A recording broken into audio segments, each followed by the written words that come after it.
नमस्कार दोस्तों, सीजीपीएस सीरीज में आपका फिर से स्वागत है। नेपाल में भूकंप आया है और अपार जन धन की हानि हुई है। तो हमारे सीजीपीएससी प्रीलिम्स में भी 2020 में इससे क्वेश्चन आ चुका है भूकंप संबंधित, तो हम इसे भी सॉल्व करेंगे। पहले ये समझते हैं कि भूकंप क्यों आते हैं और इसका रीज़न क्या है। देखिए, ये इंडियन प्लेट है दोस्तों, और ये आपका यूरेशियन प्लेट है। ठीक है, दोनों प्लेट अलग अलग है। अभी इंडिया का जो वर्तमान लोकेशन आप देखते हैं, एक्चुअल में इंडिया पहले वहाँ नहीं था। देखेंगे, इंडिया पहले यहाँ पास था। ठीक है, और ये मूव होते होते यहाँ पास यूरेशियन प्लेट है पहले ऑलरेडी से, और ये मूव होते होते इंडियन प्लेट जो है यहाँ पास होके मर्ज हो गई। ठीक है, और इसी मर्ज होने के कारण जो है हमारा हिमालय पर्वत बना है। ठीक है, तो हमेशा इंडियन प्लेट और यूरेशियन प्लेट में घर्षण होते रहता है, फ्रिक्शन होता है। ठीक है, फ्रिक्शन होता है। अब फ्रिक्शन से क्या होती है? एनर्जी पैदा होती है। ठीक है, आप जानते हैं फिजिक्स में फ्रिक्शन से एनर्जी पैदा होती है। तो ये जब घर्षण होता है तो अलग अलग तरंगे निकलती हैं, ऊर्जा निकलती है, और वही ऊर्जा जो है भूकंप के रूप में हमें दिखाई देता है। ठीक, तो बेसिकली भूकंप का मतलब क्या होता है? पृथ्वी का कंपन। ठीक है, ऊर्जा के निकलने कारण तरंगे उत्पन्न होती है, और जो सभी दिशाओं में फैलकर भूकंप ले आती है, अर्थक्वेक ले आती है। ठीक, तो एनर्जी कैसे रिलीज हुआ? फ्रिक्शन के थ्रू हुआ, और इसी कारण जो है हमारा भूकंप आता है। ठीक, अब भूकंप का जो टर्मिनोलॉजी है इसको हम थोड़ा देखते हैं। देखिए, भूकंप जहां से स्टार्ट होता है, ठीक, भूकंप का उद्गम स्थल उसको बोलते हैं हम लोग फोकस। ठीक है, उद्गम स्थल ये आपका है, जो ये फोकस है आपका। ठीक है, इसको बोलते हैं उद्गम केंद्र, फोकस। ठीक, और इसके 90 डिग्री में जो पास निकट बिंदु होता है ना, सरफेस के पास, इसको बोलते हैं हम ईपी सेंटर। ईपी सेंटर यानी अधिकेंद्र, जो ठीक 90 डिग्री कोण पर होता है। ठीक, और ये जो है ये आपका क्या है? धरातल है, सरफेस है। ठीक, तो फोकस हो गया, और यहाँ से आपका ईपी सेंटर, ठीक, जो ठीक 90 डिग्री पे होता है। ठीक, तो पृथ्वी का ये जो धरातल है, जमीन है, वहां से लगभग लगभग 200 किलोमीटर तक की गहराई में हमारा स्थल मंडल है। स्थल मंडल यानी कि लिथोस्फीयर है। ठीक, तो लिथोस्फीयर है। अब भूकंपी तरंगों का अलग अलग रूप में आता है ना। दो तरह की होती हैं भूकंपी तरंगे। कौन कौन सी? एक बोलते हैं बॉडी वेव्स। ठीक, एक क्या होता है? Body waves. और एक होता है आपका सरफेस वेव्स। सरफेस वेव्स, ठीक है। बॉडी वेव्स जो होती है ये लिथोस्फीयर में अंदर ही आती है। ठीक, और जो सरफेस वेव है ये धरातल पर चलती है। ठीक, ये आपका धरातल है, तो धरातल पर चलती है। ठीक, तो बॉडी वेव्स जो है भूगर्भिक तरंगे है ना, इसको हम लोग हिंदी में भूगर्भिक तरंगे बोलेंगे, इंग्लिश में आपको बॉडी वेव्स बोल सकते हैं। धरातली तरंगे यानी सरफेस वेव्स। ठीक, हिंदी में बोलते हैं। तो जो भूगर्भिक तरंगे हैं, बॉडी वेव्स हैं, ये उद्गम केंद्र, ये फोकस है। ठीक है, वहां से ऊर्जा के मुक्त होने कारण पैदा होती है। ये फोकस है, यहाँ से एनर्जी रिलीज होगा, ये अलग अलग डायरेक्शन में जाएगा, तो इसके कारण जो है बॉडी वेव्स उत्पन्न होती है। ठीक, और बॉडी वेव्स जो है ये दो प्रकार की होती है। एक होती है पी वेव्स और एक होती है एस वेव्स। प्राइमरी वेव्स और सेकेंडरी वेव्स, है ना। हिंदी में क्या बोलेंगे इसको? प्राथमिक तरंगे और द्वितीय तरंगे। ठीक, और ये धरातली तरंगे जो सरफेस वेव्स है, ठीक है, ये किस में उत्पन्न होगी?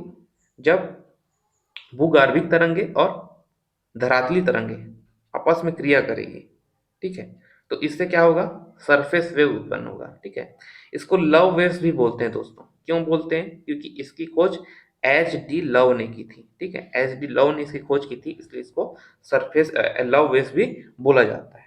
ठीक, अब इसकी हम प्रॉपर्टीज देखते हैं। पी वेव्स, प्राथमिक वेव्स जो है ये धरातल पर सबसे पहले पहुंचती है। ठीक है, ये धरातल पर सबसे पहले पहुंचती है, और इसकी स्पीड जो है सबसे ज्यादा होती है। ठीक, दूसरा कि ये सॉलिड, लिक्विड और गैस तीनों मीडियम से होकर पास हो सकती है, तीनों मीडियम से गुजर सकती है, ठोस, द्रव्य और गैस तीनों माध्यम से गुजर सकती है। कौन सी तरंगे? प्राथमिक तरंगे। ठीक, उसके कुछ अंतराल बाद द्वितीय तरंगे सरफेस पर पहुंचती है। ठीक, इसकी स्पीड जो है प्राथमिक तरंग से कम होती है। अच्छा, जो प्राथमिक तरंग है ये ध्वनि तरंग के जैसे होती है, साउंड वेव्स की जैसे होती है। ठीक है, क्योंकि लिक्विड, सॉलिड और गैस तीनों मीडियम से पास हो रही है ना, तो ये क्या हो जाएगी? साउंड वेव्स के जैसे होगी। ठीक,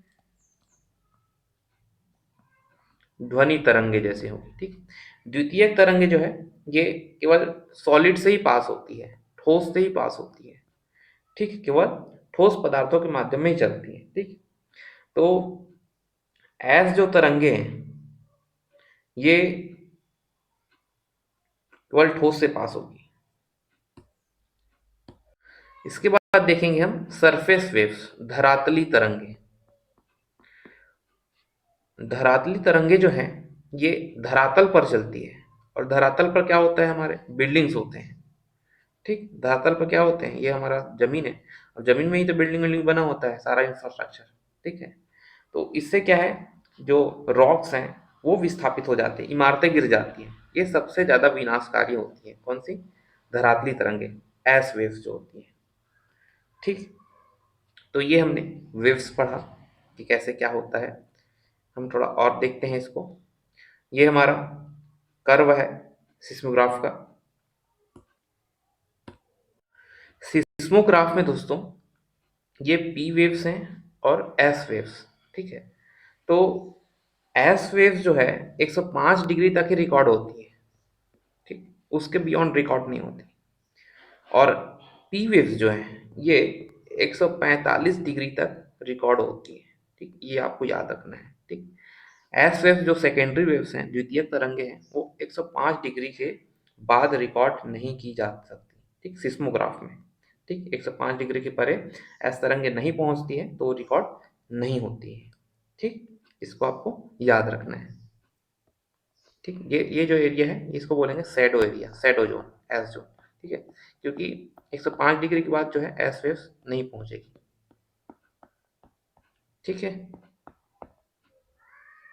और पी वेव्स जो है वो 145, 105 और 145 के बीच रहेगी। ठीक, तो ये हमारा इंडियन प्लेट है, और ये इधर आपका यूरेशियन प्लेट है। ठीक, दोनों आपस में टकराते रहते हैं, एनर्जी रिलीज होती है, और वही हमको भूकंप के रूप में दिखाई देता है। ठीक, भूकंप के क्या प्रभाव हो सकते हैं आप सभी जानते हैं। मेंस में क्वेश्चन आ सकता है आपका कि भूकंप के क्या प्रभाव होते हैं। देखिए, भूमि हिलते रहती है, भूस्खलन होता है, लैंडस्लाइड होता है, धरातल श्रिंक होता है, इधर उधर टेढ़ा मेढ़ा हो जाता है। ठीक है, इमारतें ध्वस्त हो जाती है, सुनामी आ जाता है, वस्तुएं गिरती हैं, बांध बाढ़ पूरा टूट टूट जाता है।